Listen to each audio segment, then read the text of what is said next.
Bom dia, sexto ano, tudo bem com vocês? Nós vamos fazer a correção da nossa atividade de língua portuguesa, tá bom? Das páginas 64 e 65, sobre ato de fala, frase e contexto, tá bom? Nós vimos lá nas nossas aulas de revisão esses conceitos, né? O que é o ato de fala, frases declarativas, exclamativas, optativas, frases negativas e afirmativas, frases completas e incompletas. Então, essa atividadezinha aí vem reforçar, né? Nós vamos agora colocar em prática essa teoria. Se vocês tiverem alguma dificuldade, voltem lá na nossa aulinha de revisão para poder rever esse conteúdo, mas ele está muito bem explicado aí nas páginas 60 a 64 e eu vou disponibilizar também para vocês algumas anotações, tá bom? É algo bem tranquilo, né? Quando nós falamos em ato de fala, frase, contexto, nós fazemos isso no nosso dia a dia o tempo todo, né? Quando nós estamos falando, nós nos expressamos por meio de frase. As nossas frases têm alguma intenção, tem a intenção de perguntar, tem a intenção de expressar algum sentimento, tem a intenção de expressar alguma ordem, né? Ou de apenas veicular alguma informação. Então, nós fazemos isso o tempo todo, né? E o ato de fala é justamente essa ação que nós temos ao nos comunicar, né? Ao utilizar a linguagem verbal, seja ela falada ou escrita, né? Quando nós a utilizamos, vocês conseguem compreender que são ações, nós estamos agindo, por isso que é um ato de fala, tá bom? Então vamos fazer aí a correção das nossas atividades para ficar mais claro para vocês e eu vou disponibilizar o material, vocês já têm a aulinha sobre isso, tá bom? E qualquer dúvida vocês me procurem lá no WhatsApp, que aí nós conversamos mais sobre isso e esclarecemos mais ainda, tá bom? Então vamos lá? Página 64, questão número 1. O que é um ato de fala? Foi o que nós acabamos de falar aqui. Um ato de fala é a ação que nós desempenhamos ao utilizarmos a linguagem verbal falada ou escrita. Então, vocês vão colocar lá na questãozinha de vocês vão corrigir, né? Vão complementar ou vão mudar a resposta aí, dependendo da que vocês colocaram. É uma ação que desempenhamos por meio da linguagem verbal, falada ou escrita, tá bom? Questão número 2. Releia o texto didático, ato de fala, frase e contexto. Analise as afirmações a seguir, marcando V para verdadeiro ou F para falso. Então, aí o texto que antecede essa atividade, ele vai servir de base para essas afirmativas aí, que a gente vai ver se elas são verdadeiras ou não. Vamos lá, letra A. Por meio da linguagem, podemos exprimir nossos pensamentos, defender nossos pontos de vista sobre um assunto, transmitir ideias e etc. Isso é verdade? Nós conseguimos fazer isso por meio da linguagem? Com certeza.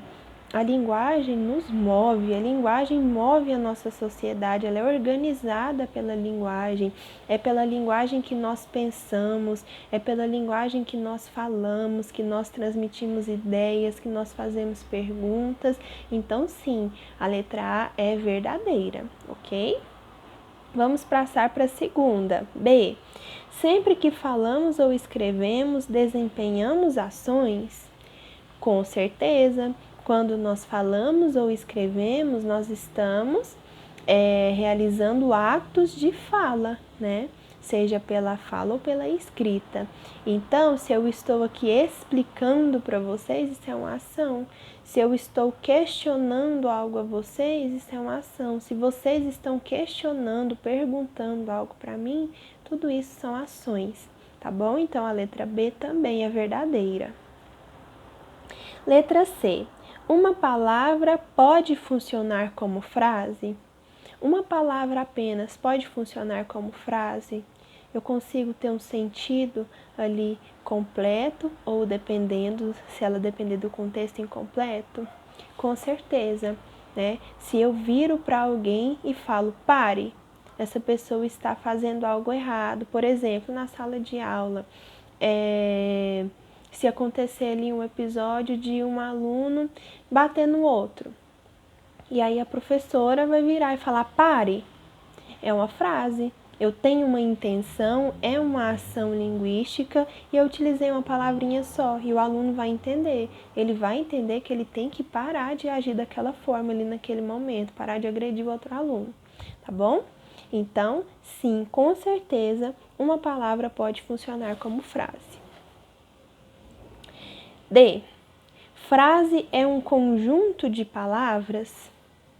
Não, né? Nós temos ali, ó, lá na página 60, no finalzinho dela, vai falar sobre o ato de fala, o menor ato de fala, que é a frase. É definido como frase, ok?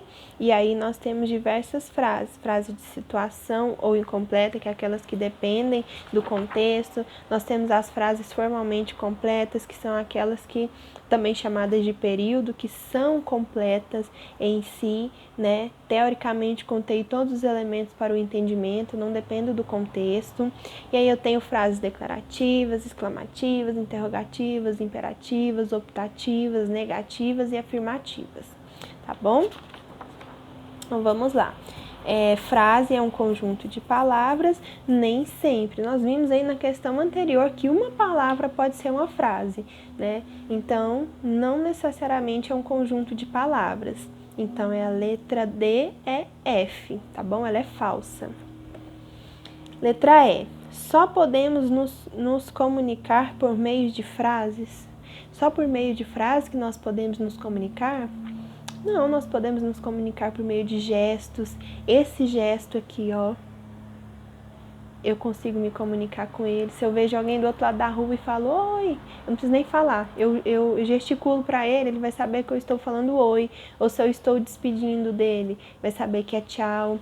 Isso daqui, ó, é uma comunicação, ó, joinha. Então, não preciso necessariamente da frase, não é apenas por meio de frase que nós nos comunicamos, tá bom? Então, a letra E é falsa. F. Para entender uma frase, é preciso conhecer o contexto em que ela foi empregada? Sim, né? Uma frase, nós utilizamos as frases, a nossa comunicação ela é contextualizada, né? Então, para nós entendermos as frases, nós precisamos sim, de certa forma, entender o contexto, tá bom? Contexto que ela foi utilizada, entendermos a intenção para que ela foi proferida, tá bom? Então, a letra F é verdadeira. Letra G. O sentido das frases depende das intenções de quem as produziu? Com certeza. Né? A mesma frase pronunciada com intenções diferentes, né? O contexto ali, a intenção, logicamente, é diferente. Então, o entendimento dela é diferente, tá bom? Então, a frase depende sim da intenção, ok? Letra G, verdadeiro. 3. Leia a tirinha abaixo e responda ao que se pede. Marieta, o que é uma onomatopeia? E aí a bolinha bate na cabeça dele. Bonk. Ah, me lembrei. O que é uma onomatopeia? Onomatopeia é uma figura de linguagem, uma interjeição que é utilizada com a intenção de demonstrar sons, né? Nós vemos muito isso nas histórias em quadrinhos, né? Se tem alguém batendo na porta, sempre aparece o sonzinho lá, toque, toque, toque. Ou se alguém apanha, ou se cai algo aí, ó, como caiu uma bolinha na cabeça do personagem. O que aconteceu? Apareceu lá, bonk. Esse bonk aí vem demonstrar o quê? O som da bola batendo na cabeça dele.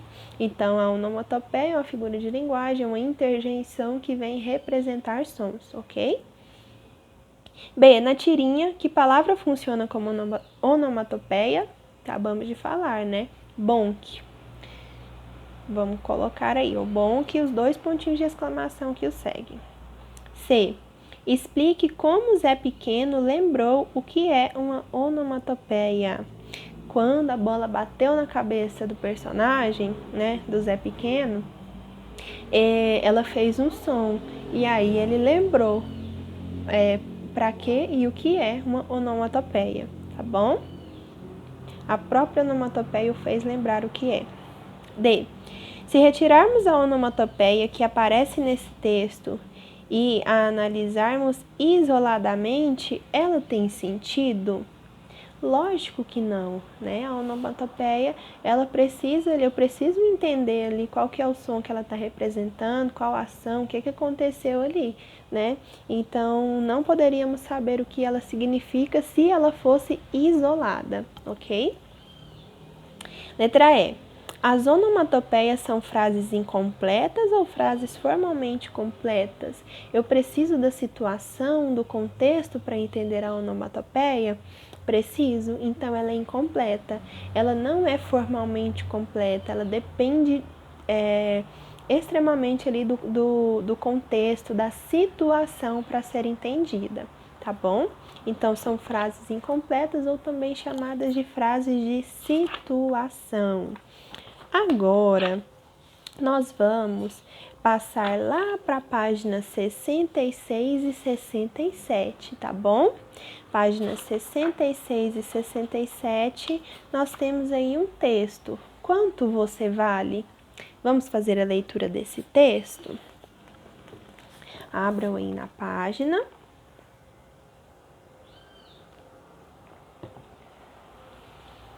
É um texto que tem um autor desconhecido, tá bom? Vamos lá. Quanto você vale? Preocupado com o desprezo com que os colegas o tratavam, o menino foi até o avô pedir ajuda. Vovô, meus colegas dizem que não sirvo para nada. Sou inútil e muito idiota. O que devo fazer para melhorar para que me valorizem mais? O avô, entretanto, não lhe deu muita atenção. Lamento, meu filho, mas não posso ajudá-lo agora. Estou com um problema muito sério que preciso resolver primeiro. Quando terminar, talvez. O menino se desanimou. Depois de um tempo, o velho completou: mas podemos fazer um acordo. Primeiro você me ajuda a resolver o meu problema, depois eu o ajudo a resolver o seu. O que acha? Vamos!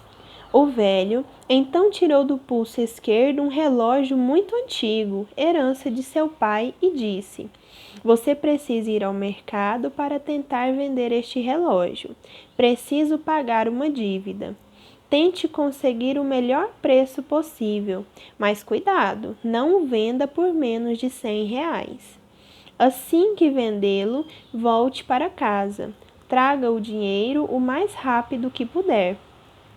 O menino pegou o relógio e foi correndo para o mercado, onde o ofereceu a vários comerciantes. Todos eles avaliavam aquela máquina antiga, mostrando-se interessados, mas desistiam da compra quando o pequeno vendedor lhes dizia quanto custava. R$ 100?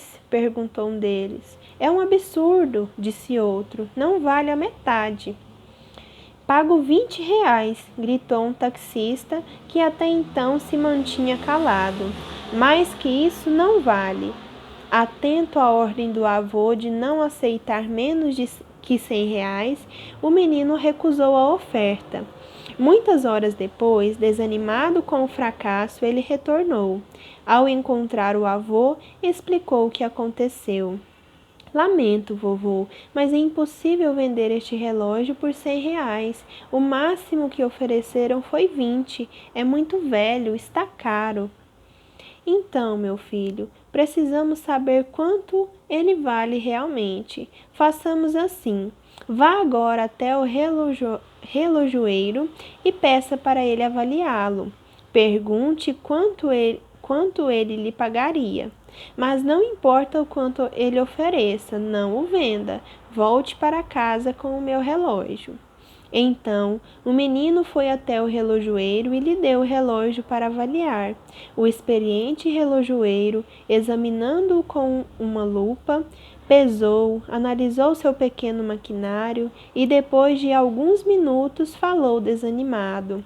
É um relógio muito bom, mas fale para seu avô que hoje não posso pagar mais que 1.200. O menino se espantou. 1.200 reais? Bem, eu sei que 1.200 é pouco para um relógio como este, mas é o que posso pagar. O menino voltou para casa radiante. Quando encontrou o avô, não se conteve. Ele ofereceu 1.200, vovô. Vamos vendê-lo.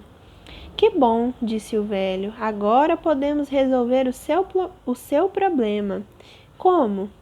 Está vendo este relógio? Você é como ele, um exemplar muito valioso que só pode ser avaliado por um expert. Não é qualquer um que pode descobrir o seu verdadeiro valor. E colocando o velho relógio no pulso, completou: de hoje em diante, não ande mais pelos mercados da vida pretendendo que pessoas inexperientes o valorizem. Autor desconhecido.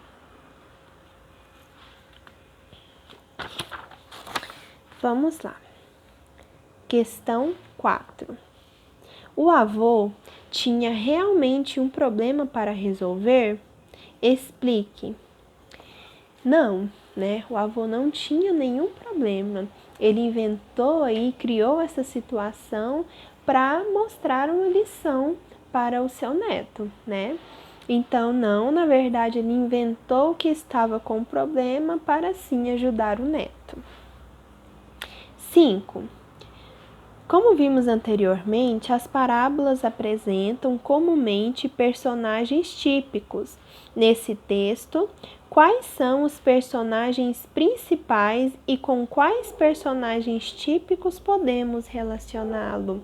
Então, nós temos aí o velho, né, o avô, e a criança, o neto, como sendo os personagens.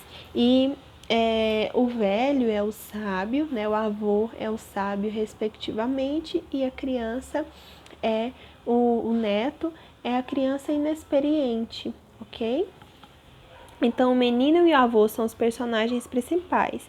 Podemos identificá-los respectivamente como a criança inexperiente e o velho sábio, ok? 6. Que lição podemos tirar dessa parábola?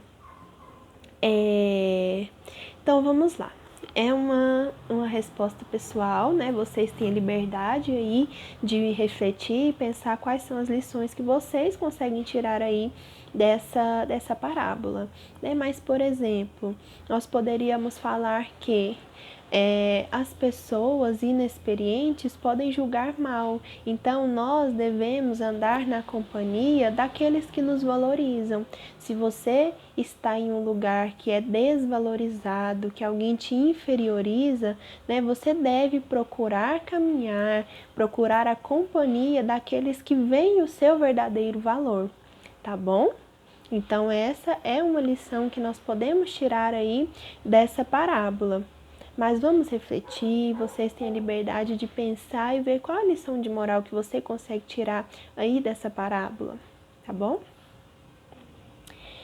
7. Releia o trecho a seguir. O menino pegou o relógio e foi correndo para o mercado, onde o ofereceu a vários comerciantes. Todos eles avaliavam aquela máquina antiga, mostrando-se interessados, mas desistiam da compra quando o pequeno vendedor lhes dizia quanto custava. 100 reais? Perguntou um deles. É um absurdo, disse o outro. Não vale a metade. Pago 20 reais. Gritou um taxista que até então se mantinha calado. Mais que isso não vale. Como vimos, as frases em geral podem ser classificadas em dois grandes tipos: frases de situação ou incompletas e frases completas. De acordo com o contexto em que foram usadas, além disso, as frases podem ser enquadradas em 5 categorias. dependendo da intenção de quem as fala ou escreve. Essas categorias expressam 5 valores: declaração, interrogação, exclamação, ordem ou desejo. Mas essa distinção não é fixa, o que permite que esses valores se combinem. Pensando nisso, responda: o enunciado R$ 100 expressa apenas uma pergunta? Justifique. Nós temos aí R$ 100? É uma pergunta e algo que demonstra um sentimento de espanto, né? Então, não. Está até representado aí com os 2 pontos, tanto ponto de interrogação como ponto de exclamação. Então, não expressa apenas uma pergunta, expressa uma pergunta e uma exclamação. Não, o enunciado expressa também uma exclamação, um espanto. B. O enunciado não vale a metade é uma lítote, isto é, uma frase negativa utilizada para fazer uma declaração indireta. Então, vamos ver aí o que é lítote, isto é, frase negativa utilizada para fazer uma declaração indireta. Qual é essa declaração? Vamos lá. Não vale a metade quer dizer que vale menos que a metade, né? Vale pouco, vale muito pouco. 8. Ao ouvir a proposta do relojoeiro, o menino fala espantado. R$ 1.200? Qual o motivo do seu espanto? Gente, vamos lá. Por que ele ficou surpreso, ele ficou espantado quando o relojoeiro falou que o relógio valia mais de R$ 1.200? É que ele, no momento ele tinha só 1.200, né? Quer dizer que valia mais que isso. Porque quando ele foi no mercado, ele foi oferecer para outras pessoas, as pessoas falaram que valia no máximo R$ 20, valia muito pouco. Então, o valor que elas falaram que esse relógio valia era muito inferior a 1.200, mas muito mesmo. Então, ele ficou muito espantado quando o relojoeiro falou que valeria R$ 1.200. Então, ele ficou surpreso com o preço de 1.200 oferecido pelo relojoeiro, um valor muito mais alto do que o que os comerciantes lhe ofereceram. 9. Ainda considerando a frase apontada acima, o que o espanto do menino significou para o relojoeiro? O relojoeiro, quando o menino demonstrou espanto, ele pensou que ele estava achando o valor muito baixo, um valor inferior, né? E ele não, em momento algum, ele pensou que o menino estava surpreso, achando aquele valor muito alto. Pelo contrário, ele achou que estava baixo. Nós podemos até observar lá na fala dele: bem, eu sei que 1.200 é pouco para um relógio como este, mas é o que posso pagar.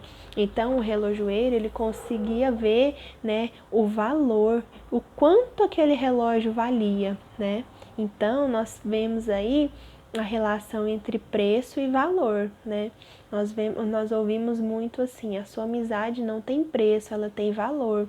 Ou seja, o valor é algo superior, É algo que valoriza, Que dá uma importância maior àquele objeto. Então, o relojoeiro, ele consegue ver o verdadeiro valor daquele relógio, E ele pensou que o menino tinha achado baixo o preço oferecido.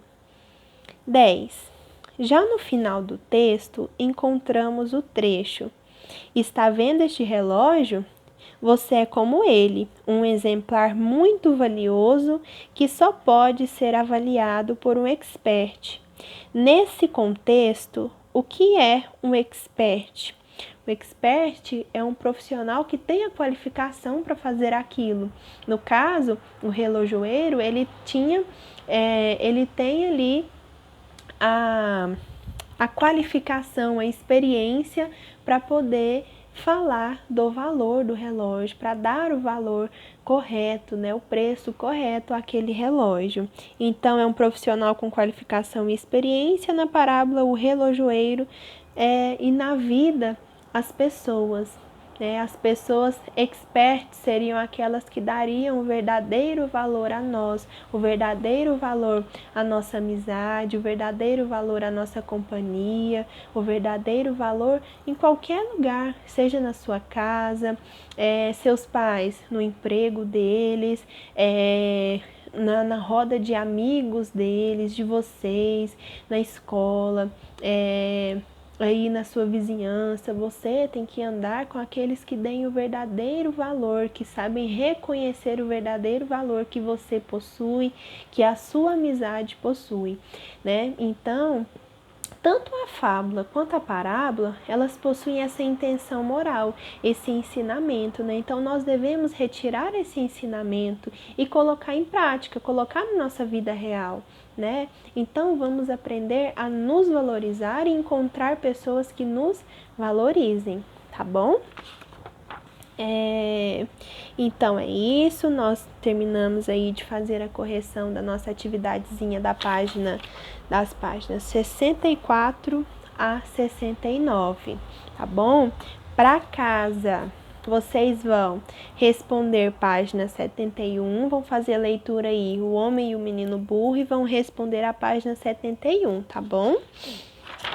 Após responder a página 71, vocês vão passar lá para a página 74, vão fazer a leitura aí de um trecho do Pequeno Príncipe, né, do capítulo 21, páginas 74 a 78, e vão responder as páginas 79, 80 e 81.